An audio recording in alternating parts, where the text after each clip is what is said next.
I swear, if I see one more producer complaining about how saturated the type beat market is, I guess I'll sit down with them and try my best to help. Truthfully, it does require getting a lot of things right in order to be successful with type beats on YouTube.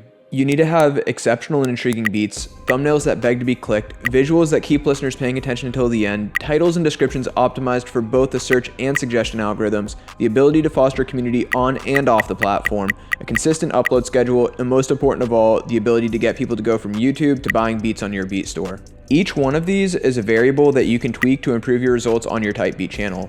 You honestly have to be relentless in making every element as good as it can be.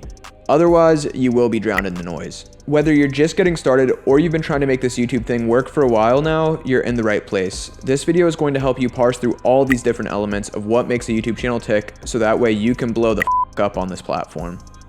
If you're really serious about your success on YouTube, I want to invite you to check out Chu's YouTube Authority Bundle. If you don't know Chu, he is a platinum producer who built his entire career from the ground up starting with YouTube. In the YouTube Authority Bundle, you will get access to the best guides for understanding how YouTube really works under the hood, as well as Chu's exclusive course for producers on YouTube, and even a private consultation with Chu himself. There is simply no substitute for having someone who's really done it go through your channel and tell you exactly where to optimize your channel. Best of all, you can get it all for 60% off using the secret code AVATAR. The pinned comment in the description will have the best link to get it. Now, before we start optimizing your type beat channel, please do me a favor and like this video for the YouTube algorithm. Maybe you want to keep all the sauce in this video for yourself, but I'm a firm believer that you reap what you sow. The more you give to others, the more will be given to you. So like this video, share the sauce. Also, since you like this video, I want to give you a quick tip for how you can get even more sauce. Just subscribe to the channel and ring the little notification bell to be the first to get the sauce every single time. Now let's dive in. Legend don't play.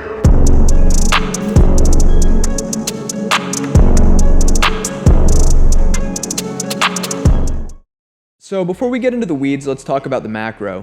What is it that your type beats do for the marketplace that is not already being done elsewhere? What need are you filling? If you are very clear on who you are and who your people are, it will allow you to form every element of your platform on YouTube around that vision. I see all too many producers who just haphazardly upload without really building an ecosystem. What I mean by this is that you really have to be all in when it comes to building your community.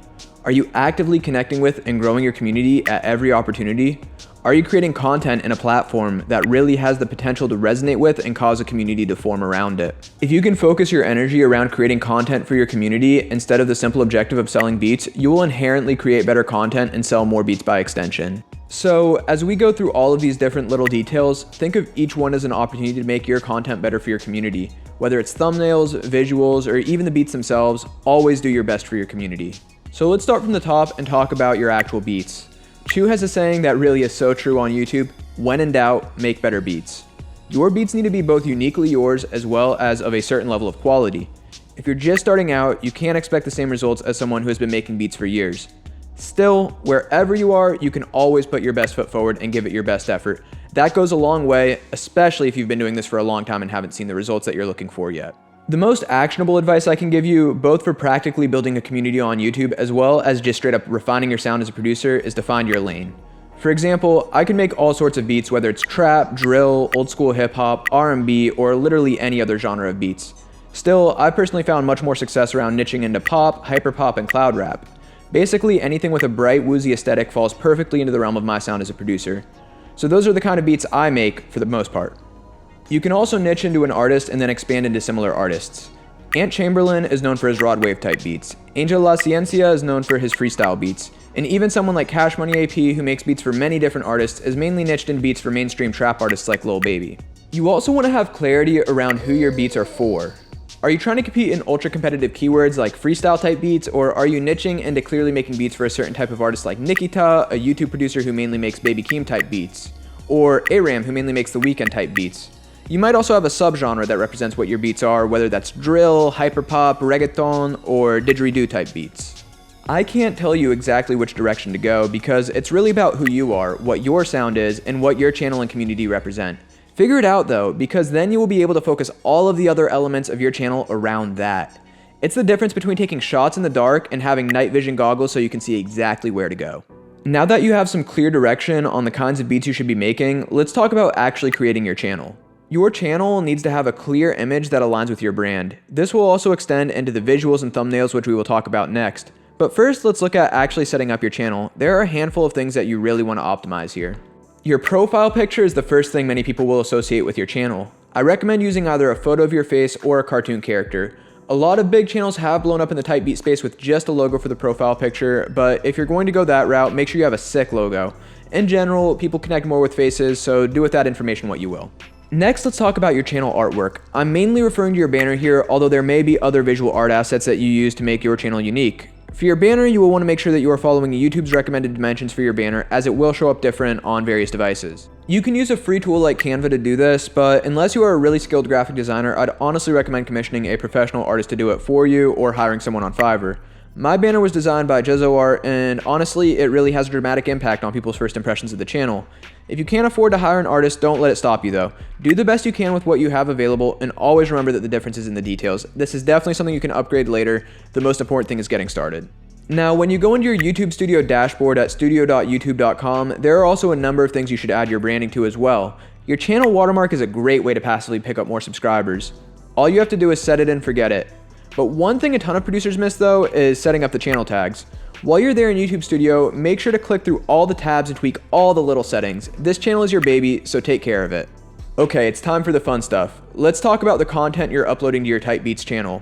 Vlogging is a story for another day and maybe even for another channel. So let's focus on Type Beats. There's a lot of advice out there when it comes to thumbnails, and we'll get to that, but first let's talk about something that's maybe even more important than how many people will click on your video. This is how long people will actually stay on your video. This is called retention. Having a compelling visual component to go along with your type beats makes all the difference in the world. There are a few different options for this, but my number one recommendation is to include some element of motion in your videos. Whether that means making anime music videos, using a video loop, or creating entire visualizers from scratch, that visual is all important. I see a ton of YouTube beatmakers who just run an image through Tunes to Tube, and then the whole video is just a still photo with a big ugly watermark on it. F that. You don't have to go overboard and spend hours making visualizers, but I do want to encourage you to get creative. Find a unique way of representing your music with the visuals. There are tons of free video editors out there like DaVinci Resolve and Kdenlive that you can use to edit your own videos. A quick word of caution though, type beats definitely do not fall under fair use. One final note with the visuals is to try to keep it cohesive and high quality. Let your subscribers know what to expect from your videos and keep it consistent across the channel. My type beat visuals were rebranded multiple times before getting it right, and yes, that was a lot of work, but it was worth it. The better your visuals and your beat work together to keep people on the video longer, the more the YouTube algorithm will recognize it as a quality video and push it out to more viewers. So the second piece of the YouTube recommendation algorithm puzzle is CTR. This acronym stands for click-through rate. This is the percentage of people who see your video recommended to them and then click on it. What determines whether or not people will click on your video? It pretty much all comes down to the thumbnail and title. The view count can also be a factor, but you don't have any direct control over that, so let's focus on the thumbnail first. You want to have a thumbnail that is strongly correlated with the type of beat you are uploading. You also want the thumbnails to be cohesive across your channel. I'll be honest, I was getting killer click-through rates at one point by using pictures of the artist in the thumbnail, but I stopped doing that over copyright infringement concerns, especially because that channel is connected to this main channel, and this main channel is really more important to me, so I don't want that channel causing issues over here. So you can choose for yourself whether you want to take that risk, which honestly does result in great CTR, or if you prefer to get more creative with your thumbnails. The good thing about both click-through rate and retention is that they are both measurable. If you go to your analytics tab in YouTube Studio, you can get a sense of how well your videos are doing with each of these analytics. Your CTR should be at least 7%, though 10% is even better. I think beyond there, retention is just going to have a much bigger impact on the algorithm than CTR though. Regarding retention, Mr. Beast, one of the most successful YouTubers out there, is able to consistently get 75% plus retention on his videos. I'd be aiming for at least 50% retention on your type beats. If your retention sucks though, it means two things could be happening. One, you need to make better beats, and two, you need to pair your beats with better visuals. Finally, the way you format your video upload metadata is going to help you with both the suggestions algorithm and the search algorithm. By metadata, I basically mean your video title, description, and tags. All of this is going to have an impact on where your video shows up in the algorithm. The title is doubly important because it will have an impact on your click-through rate as well. Regarding your video title, you are going to want to double down on the keywords while still making it engaging for someone to click on. Words like free are really going to help encourage people to click. Adding the year and putting the artist names front and center is good as well. Just search YouTube and you'll get a sense of what kinds of titles are popping up near the top for type beats. Descriptions are a place where I see a lot of producers making big mistakes. Filling the description with tags is not going to help you get ranked, and YouTube has been known to shut down accounts for that as well. The YouTube algorithm uses a process called natural language processing, or NLP, to read your description.